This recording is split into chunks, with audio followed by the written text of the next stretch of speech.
Thank you, Miguel, for coming in and giving us your time today.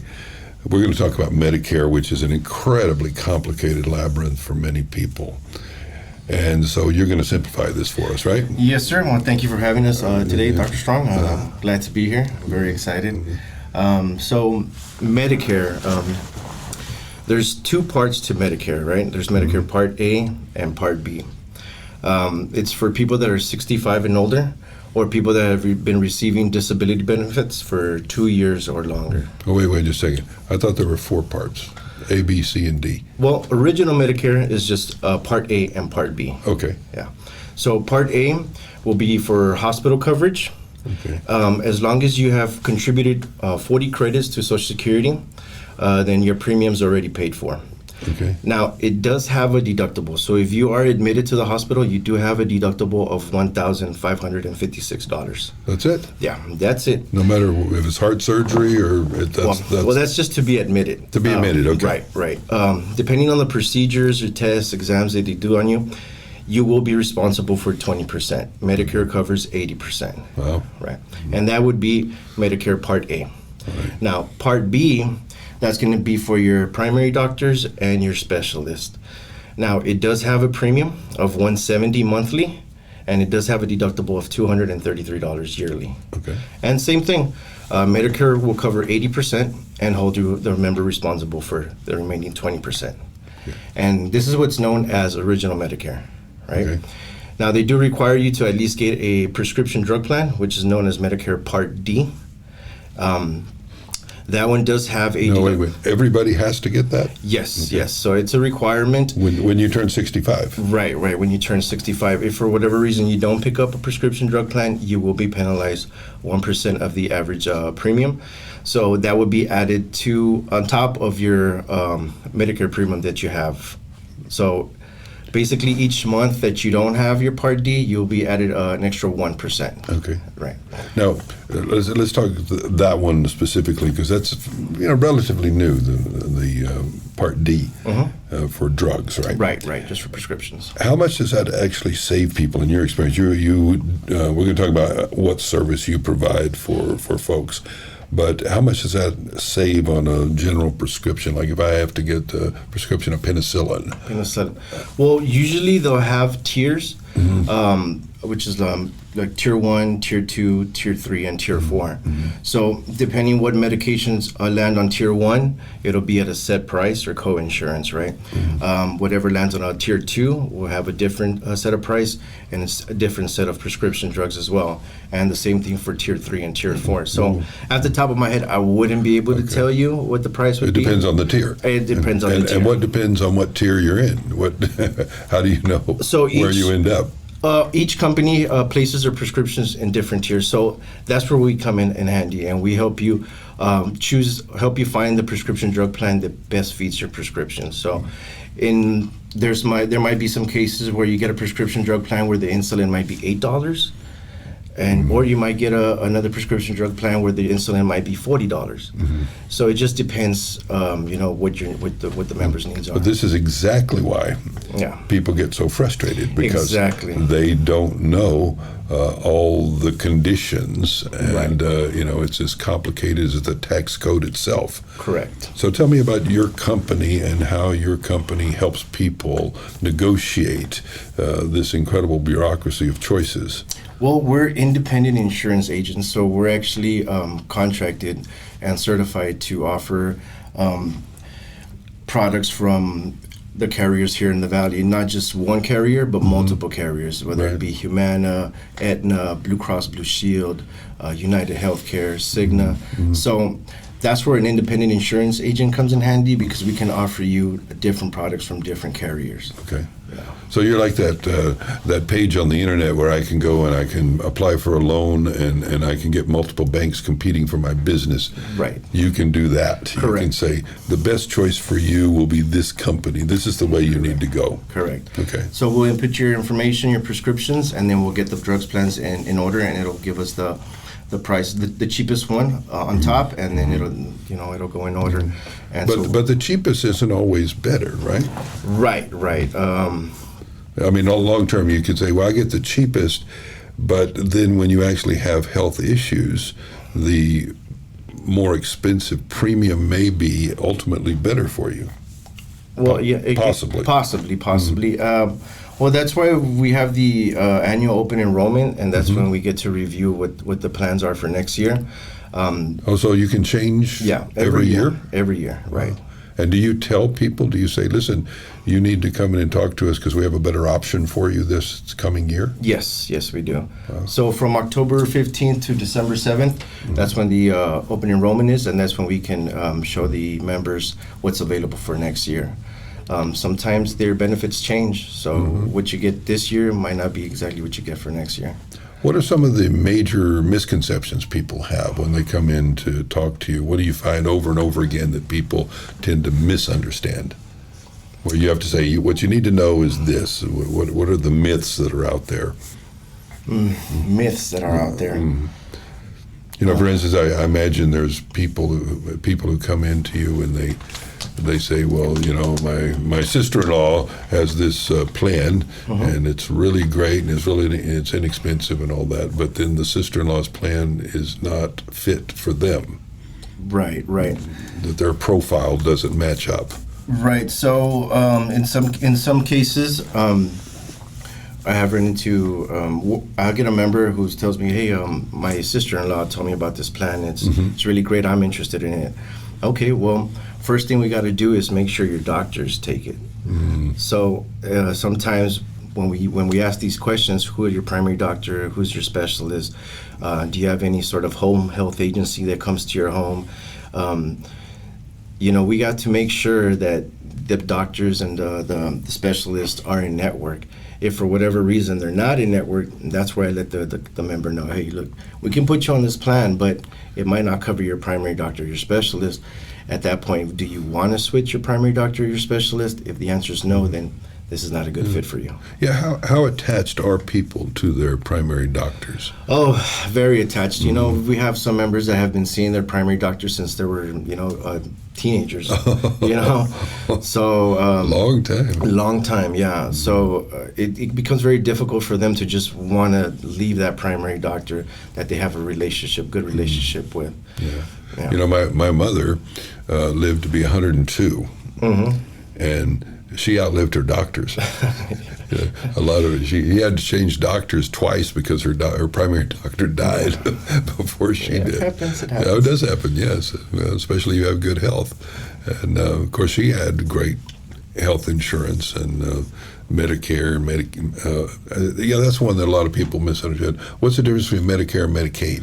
Okay, so Medicare is your health insurance. It's run by the federal government.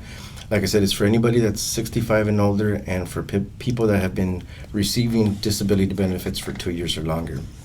Medicaid is state assistance. It helps pay for health costs for people with low income. Okay. So Medicare would pay first, the 80%, and then the state would pick up the balance, the remaining 20%. Okay. Now, there is a few stigmas or misconceptions about Medicaid and people losing their estate when they happen to pass away. So when the member goes into long-term services and support through Medicaid, whenever they do die, the state of Texas does have the right to ask for money from their estate. Okay. Yeah. There is ways around it. We have a gentleman by the name of Angel Gutierrez and a lady in our team by the name of Lisa Hernandez, and she helps our members with the Ladybird Deed. And so what that does, it protects the estate, and so that way the member doesn't have to worry about, when they pass away and the state coming to recover their property. Why do they call it the Ladybird Deed? So it was created by President Johnson. Oh, yes. I wondered. It's connected to his wife. Okay. Yeah, it's connected to his wife. Yeah. So she went through a similar situation, and so he created this Ladybird Deed to help protect members that go through this kind of situation. Oh, interesting. I didn't know of that. I never heard of that. Well, so she gave us wildflowers and the Ladybird Deed. Correct. She's a great lady. Yeah, great lady. Well, Johnson was, people don't understand all the great things that President Johnson did for Texas. He gets a bad rap, I think, because he brought electricity to the rural areas. That was probably his big gift. The hill country had no electricity, farmers and ranchers out in the outlying areas, and he passed laws in Congress that brought electricity to people all out in these outlying areas. So he modernized the countryside that way. And NASA, we wouldn't have NASA if it wasn't for him. With the stroke of a pen, he just said, "We'll put this in Texas." So he did a lot of great things for, especially the common man. Right. And then while he was doing that, his wife was, developing the Beautify Texas wildflower program, not wildfire. And then, and now this, I never heard of this. This is great. So this protects your estate from having it raided by the government to get their money back after right. So they gave you what you deserved anyway. Right. So each state has the Medicaid Estate Recovery Program, known as the MERP, and so that's what puts the estate in jeopardy. Yeah, ever since I believe March 1st of 2005. Yeah. Do you do a lot of life insurance in your business? Yes, sir. We do life insurance as well. So we have different options. We have term options, whole life policies. We have life insurance, retirement plans. Here's what a lot of people don't know, and I'm not even sure I'm clear on it. What is the difference between term life and whole life? So a term life would be, depending on how much you would want, you can get either like 10 years, 20 years, a 30-year term, and after the 10 years, the 20 years, or the 30 years, then it would lapse and you would have to get a new policy. Okay, so the money I pay, let's suppose I pay $100 a month for a 10-year policy term. And so it's just protecting me for that term. Just for those 10 years, yeah. And so after I have lived another 10 years and didn't get to collect, which is a good thing. Good thing, yes, correct. But I paid to cover myself in that time, but there's no residual value. I get no cash out. It's gone. No, it's gone. Yeah, correct. I just paid to be protected in those years. In those years, yes, correct. And so it's one of those weird things where I paid and I didn't get to collect my product. I didn't get to collect my benefit. But it's a good thing because I'm still here, right? Correct. Now, if I do whole life, I build up some type of equity, right? Correct. And the whole life it has no term. You just pay forever. You pay for so it's a set price, and it'll be for the remainder of your life, right? If I'm 20 years old and I take on a whole life policy, it'll start out. Does it ever change, or does the premium remains the same? The premium remains the same. That's the agreement to the whole life policy. Yeah. So I could get $1 million policy when I'm 20 years old. Correct. For what, $50 a month? We'll use that as an example. Okay. It's a little higher, but it'd be a lot cheaper than term, I assume. The term actually is a lot. The premiums on the term are a lot lower. Okay. Yeah. And the whole, but the whole life, I can cash it out at some point, right? Correct. Yeah. Or I can borrow against it. Correct. So you can borrow loans with a very low interest, or you can cash out on it for whatever reason. You don't want to pay it anymore, whatever the case may be. You can always call the life insurance policy and see how much you can get out of it, and then you can use that money for whatever the case may be. Pay off your mortgage, car, whatever the case may be. I tell my students that I say, you're young, but man, you ought to have life insurance. Everybody's going to die, and how nice to be able to leave your loved ones a wonderful benefit of big cash when you go, or you can have a $500,000 policy and leave it in your will for a special thing that you would like to be remembered for. That you're going to create an endowment at the university for scholarships for students who are accountants like you. Correct. You can do lots of things. Everybody has the misconception that life insurance is for when you die, and you're going to leave money for your beneficiary, but it can actually be used for many things to pay off, like I said, your mortgage, a car, or you have a kid or child that's going into college. Well, a lot of people they think, well, I don't need it until I have a family, and exactly, maybe, but still, it's even if you don't have a family, it's still nice to have that to leave for your legacy, or to help your mother and father, or to help your brothers and sisters. It's a wonderful thing to leave that behind, and it's not very expensive. Considering, I have I have a family, a fairly large family, and so I have a huge policy. And so I usually joke to my wife. I say, I'm much more, I'm worth far more to you dead than alive, and because in order to collect. Right. and she says, well, no, I want you here for at least 2 or 3 more years, and then we'll collect. All right. But I feel good. I sleep well at night. Yeah. I know that if anything happens to me, my family is taken care of. And that's what's important. They're all in good shape. Or as I joke to my wife, I'll say, you and your next husband will have a great life. And I'm okay with that. So now sometimes you have, you go into HEB or stores like that to be near the public where you can talk to them about these programs that you offer. And given the nature of society that we live in, where people are always a little standoffish about you selling them something, how do you approach people, or do you approach them? Do you just put up your booth and people come to you? Correct. So Medicare does have rules. We cannot approach members. They have to approach us. Once they engage, then that's when we engage back, yes. Well, then how do these companies call me about, if they have these policies, how do companies call me? So ever since COVID and the whole lockdown, before we couldn't call members without their permission, but ever since the whole COVID lockdown, they kind of allowed the agents to be able to call the members that have that are qualified for Medicare. So what they'll do is that they'll actually, there's lead programs where they can actually buy your information, and that's how they get your information, your name, your phone number, address, and that's how they're calling all these members. And then a lot of them, like say, they're calling from India, so they're not. Yeah, be careful who you give your information to. Yes, be very careful. I would definitely go see a local agent that you know of, and that way you have a good relationship with the person that you're speaking with. Yeah. So if we see you in your booth set up in a public place, then we know that you can't approach us, so we go approach you if we want information. Correct. And usually I'll have a sign that says, ask me about Medicare. Okay. Hablo español. So that way they know what it's about and that I speak English and Spanish. Okay, great. How about French?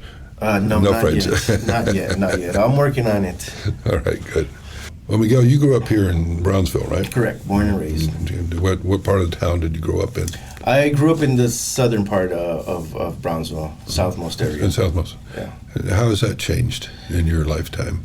That area? I've seen a lot of progress. I mean, from the public library, not just southmost, but I mean downtown area as well. I remember Neil Simmons, who was a great benefactor of Brownsville. He built a lot of El Valle homes and stuff like that. But he donated a lot of money for that public library branch that's over there. He was very invested in Southmost. So he wanted to uplift, do what he could to provide an uplift for that community. He's a great guy. Now, but in your time, you saw the library. I'm sure that many more streets are paved and in better condition than they were. Streets are paved, driveways are paved. I remember growing up, not everybody's driveway was paved. It was just, gravel or just grass? Yeah. Well, what was when you were a kid growing up there? What was life like for you? Were you out running the streets and riding bikes and climbing trees? Climbing trees. We used to call fences. They call it free range kids, where you just go out in the yard in the morning and you go run around all over the neighborhood. And now it's very different. A lot of parents won't let their kids out. Right. They keep them in the house, and a lot of the kids don't want to go out. They just want to stay and play Xbox. So I'm asking you, how was your childhood different? You have kids? Not yet. Not yet. Okay, they'll come one day, I'm sure. But what you see in society, Brownsville, what do you see that's different from your childhood? Well, yeah, we did play a lot on the streets, a lot more. Playing soccer, football, riding bikes, like I said, climbing fences, trees, getting into trouble, scraping your knees, you name it. But yeah, I have noticed that mostly now the generation kind of stays in home and plays on their tablets and video games. There has been a big change in that. I really wish it would go back into the old times where kids would play outside more. Yeah, but well, in your time working here with Social Security, I mean with Medicare and Medicaid, and the help that you're giving to people in the community, do you must feel pretty good that you're able to help people that never had help before? Oh, I love it. I love helping my community and being able to educate people, and guide them into the right directions. Yeah, it feels great. It's phenomenal. Are you able to help people that you knew growing up? Like say people that are now seniors that you knew as adults, just older people when you were growing up? Not yet. Not yet. But I have helped a lot of my friends' parents and grandparents. And that feels really great when they refer me their family members, and they trust me enough, to help them and guide them and educate them, and it feels great. It feels really good to be able to contribute to my community. One of the things that we concentrate on in this program on Brownsville Matters, we like to ask about what is your favorite place in Brownsville? Where do you like to go hang out? It could be a park, a restaurant. It could be famous. It doesn't have to be Brownsville proper. It could be the valley, a fishing spot, anything. You don't have to give away your secret fishing spot, but just right. Get out of my spot. I love Boca Chica Beach. Yeah, that's my go-to beach. I love South Padre Island as well, but just something about Boca Chica Beach is more natural. Being able to drive into the beach and just drive on the sand. I love it. Yeah. And do you go there much now? Yes, I probably go like every weekend, probably. And doesn't SpaceX just blow your mind? Yeah, I mean, just driving by, it's just phenomenal to see those rockets there. I know, right? Never would I imagine that they would have built something like that here.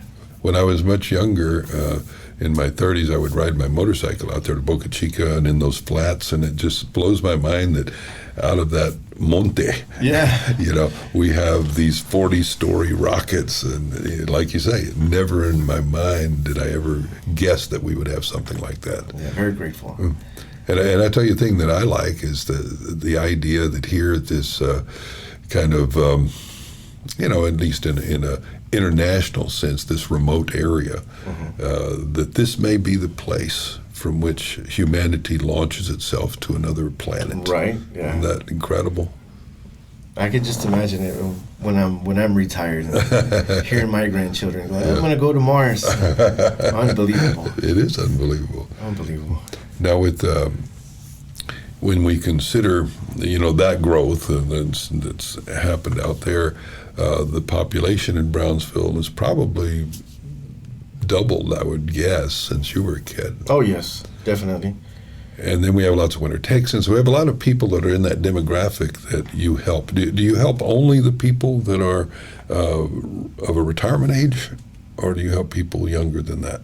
Well, most of my clients are 65 and older, but I do run into some members that do have Medicare and are my age, 35, 40. Younger demographic, and but not too many, I wouldn't say. Are most of your clients bilingual? They feel more comfortable in Spanish or English? You have documents both languages, I assume. Right. No doubt. Most of them speak Spanish. To be honest, very few of them most of them are bilingual and speak Spanish. I wouldn't say that I've run into too many people that just speak English. So you don't do a lot of winter Texans in your particular enterprise? Well, they probably already have it. They come from Michigan. Exactly. They've done it Since back they home. come from other states, they usually have Medicare for the state they come from. Yeah. I was surprised, really, even living here for many years. I was surprised when I got married. My wife is from Mexico, and as I went about town with her, I was surprised to learn really how often Spanish is spoken, because anytime I arrive on the scene, people switch to English. But when I was with her, I saw, my God, Spanish is everywhere. Everywhere. It's dominant, really.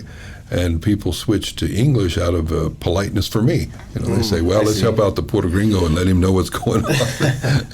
And so it's, I like Charlie Clark's ads, también hablamos inglés. You know, we also speak English here. So I think that's one of the things that I think is absolutely necessary in this environment, is that people can come to you and know that they're going to be comfortable with the language. Correct. Yeah. And then I assume that in dealing with people who are primarily Spanish speakers, and you're dealing with this bureaucracy, you know, called Medicare, that it's probably some Spanish words you've had to learn to accommodate that special language, right? Definitely. Well, my Spanish didn't really get it didn't improve until I started working customer service for Obamacare, ACA Marketplace. Okay. Yeah, that's where I really started and got my interest in becoming an insurance agent. Working here at Maximus, the call center here in Brownsville. And so we would do ACA Marketplace enrollments. People would call me in English or in Spanish. The script was in English, but we would be able to translate it to Spanish. And that's where I really got stronger. Yeah, my Spanish got a lot stronger. Do you do Obamacare too? Yes. Oh, okay. Yes. So, but that's for younger people. So anybody under the age of 65, it will be Obamacare. Obamacare. Yeah. Now let's talk about that. Okay. Everybody has to have, by law, insurance, right? Not anymore. I mean, well, you can say I don't want to pay it, but you have to pay a tax penalty. Not anymore. No, not anymore. No, that's been done away with. So pretty much the health insurance is optional right now. Oh. Yeah. You don't have to pay any sort of penalty or anything like that when you do go do your taxes. Yeah. When did they change that? I didn't know. I want to say maybe 4 years ago. Yeah, 4 years ago. Okay. And so now, but Obamacare has become increasingly popular, I believe, right? When it first came out, you know, there were a lot of people wanting to kill it politically. There was over and over again they tried to kill it, but it became increasingly popular, right? So it was a little pricey for a bit, I want to say. It wasn't until I want to say last year when Biden came into the office that the premiums started to go down. Yeah, and they seemed very reasonable. For a moment, they were kind of pricey and they weren't reasonable at all. Recently, last year, the prices went down, and I haven't met anybody who complains about the price. Really? Yeah. So the marketplace competition has actually helped the price go down, I assume. Correct. Right. So capitalism has worked its magic. Yes, definitely. What about, since we're here on the border, what about Mexico? Do they have a kind of a version of Obamacare or something? How do they, do you know? You don't know about their? No, I don't. Honestly, I have not met anybody with health insurance from Mexico. No, they do have it. They do have it, but I don't know. I just wondered if you ran into it where people come to you and say, well, I've got coverage in Mexico, but I usually through their employer. Yeah. That's what I've heard. Yeah. In my experience. Did you went to school in Brownsville? Where did you go? I went to Sophomores Elementary and all the way to 4th grade. From there, I went to Aiken Elementary. Was the first to graduate from there. The first class? Yeah, first class to graduate from Aiken Elementary. From there, I went to Bestedo Middle School and then to Lopez High School. Okay. Yeah.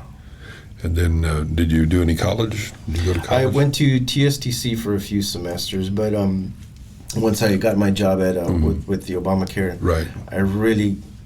I got interested in insurance, and I liked educating people and being able to guide them in the right direction. I became passionate about that.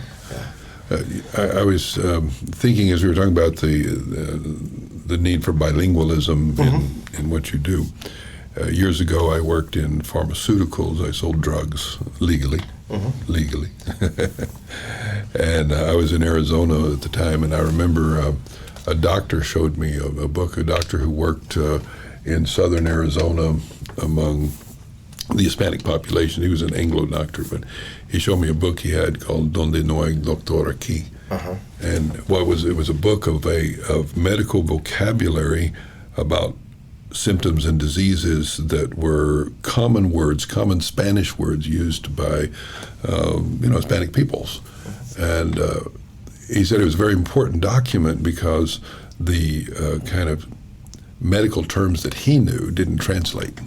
And so in order to talk to them in a language that was beneficial to them, he needed to use their colloquial terms. And so this was a great book, he said, Donde no hay doctor aquí. And then I found out later that it was kind of a classic, that a lot of doctors on the border regions would use these books because a lot of the people, the common man, has a way of talking about illness and uses words that the doctors don't use, of course. Of course. But if they really want to communicate well and clearly, then that's what they need to do.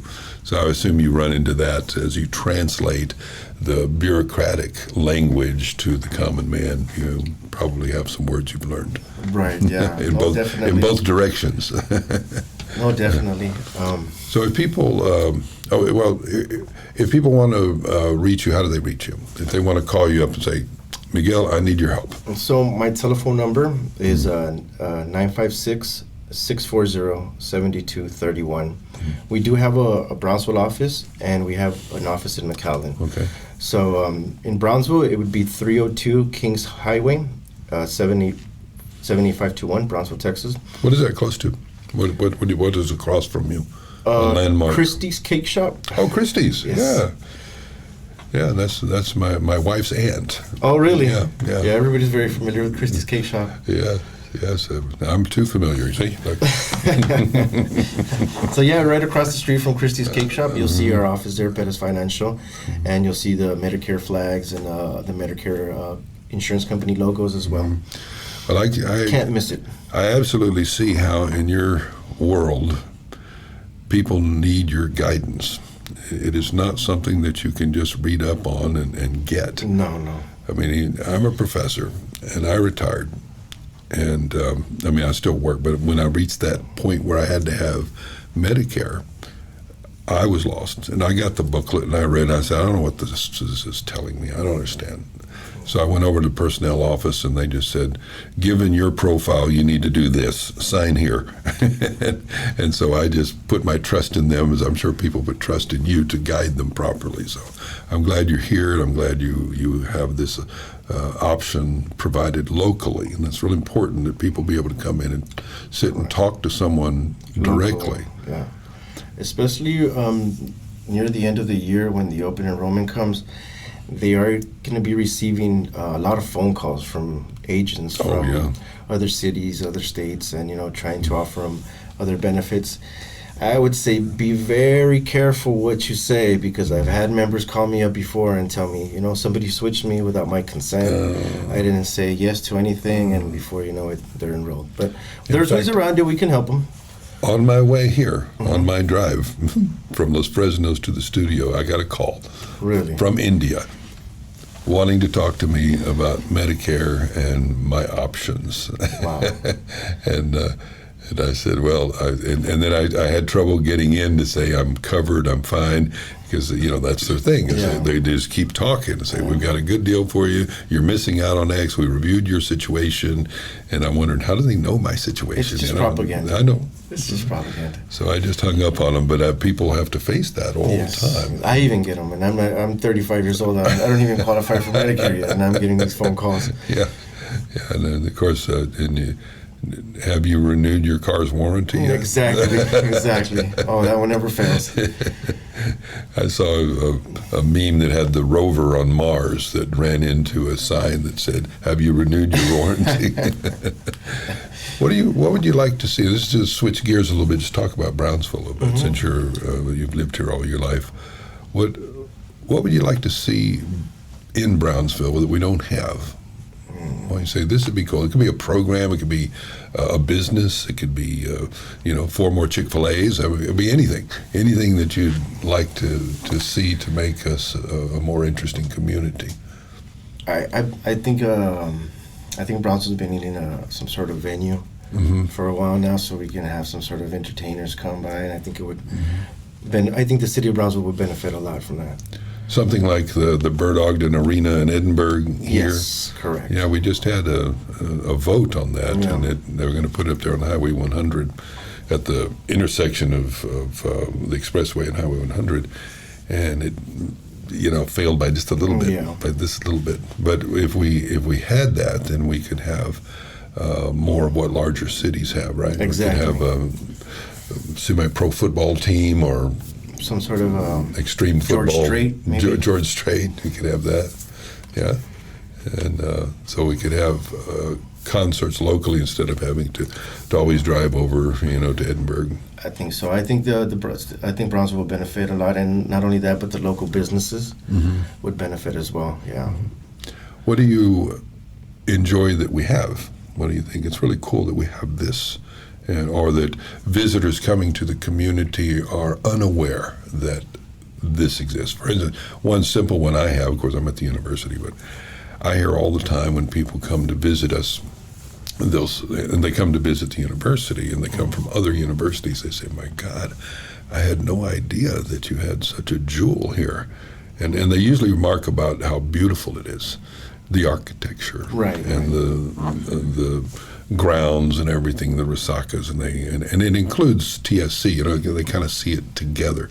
And I have people come from UT Dallas, for example, and they'll say, "Wow, this is the most beautiful campus in the UT system. The other campuses look kind of institutional, but this has character and charm and charisma."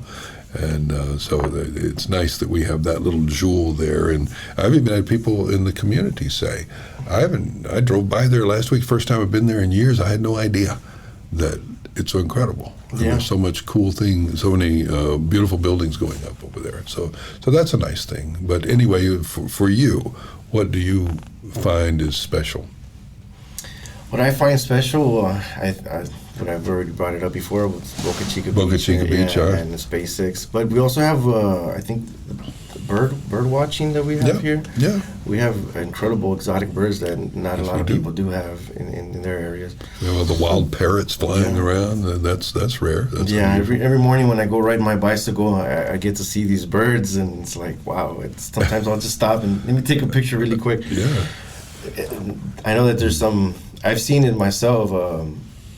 When I go to South Padre or Boca Chica, I see people with their cameras taking pictures of the birds as well. So I imagine that they don't get to see these type of birds where they're from.